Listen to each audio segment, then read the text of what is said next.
Љупчо Палевски Палчо, Велибор Манев, Боре Видевски и Владко Кешишев, осудени на доживотен затвор за грабнувањата и убиствата на 14-годишната Вања Ѓурчевска од Скопје и на 70-годишниот Панче Жежовски од Велес, денеска на јавна седница во апелација побараа да им се укинат пресудите и случајот повторно да се врати во кривичен суд. Нивните адвокати тврдат дека дел од доказите кои биле доставени до обвинителството и биле презентирани на првостепената постапка не биле земени предвид при носењето на пресудата. Имаме доста работи утврдено што не се усогласуваат со изјавите дадени од страна и на сведоците и на обвинетите, што од страна на судот се прикажани во една друго светло, да кажам, во една друга конотација. Сето тоа го имаме забележано во нашите две жалби. Оваа пресуда мора да биде укината и да почне целиот случај одново за да се утврдат фактите. Жалбата најмногу се однесува поради тоа што фактичката состојба не беше целосно утврдена и поради тоа што пресудата беше донесена врз основа на непостоечки докази, односно врз основа на немање докази.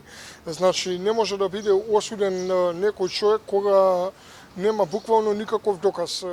Во апелација жалба поднесе и обвинителството. Тие бараат таткото на Вања, Александар Ѓурчевски, кој беше ослободен од првостепениот суд за помагање при грабнувањето на неговата ќерка, да биде осуден. Обвинителот Дарко Јакимовски, како доказ во жалбата го наведе тоа што вечерта пред да се случи грабнувањето, Александар на неговите ќерки преку телефонска порака им кажал како да се облечат.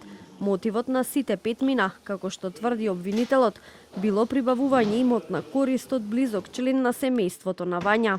Александар има клучна улога од првото до второто дело. Сето на делата во попладневните часови, одлука за грабнувањето на Вања нема. Токму кога е донесена одлуката за грабнувањето, Палевски ги повикува Манев и Видевски да дојдат во Скопје.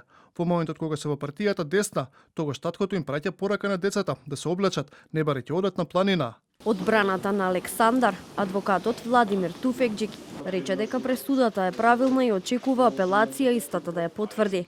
Според него, не постојат докази за вмешаност на таткото во убиството или во грабнувањето. Жалбата на обвинителството е неоснована. Првостепениот суд донесе единствено праведна одлука во ситуацијата кога јавниот обвинител во завршните зборови јасно и недвосмислено кажа дека докази за Александар немаат и денес јавниот обвинител се задржа на образложението зошто нема докази. Палевски, Манев, Видевски и Кешишев во јуни минатата година беа осудени на доживотен затвор за кривичните дела грабнување и свирепо убиство на две жртви. Александар Ѓурчевски беше ослободен од обвинението поради недостиг на докази. Според обвинението, четворицата заедно кон крајот на ноември 2023 година испланирале грабнување на 14-годишната Вања со цел да присилат член на незиното потесно семејство да даде пари за откуп. Грабнувањето на велешанецот Панче Жежовски пак било со намера да го присилат да им го даде неговото возило за да го користат за грабнување на девојчето во Скопје. Вања и Панче беа пријавени за исчезнати на 27 и 24 ноември 2023 година, а на 3 декември истата година беа пронајдени мртви во близина на Скопје и Велес.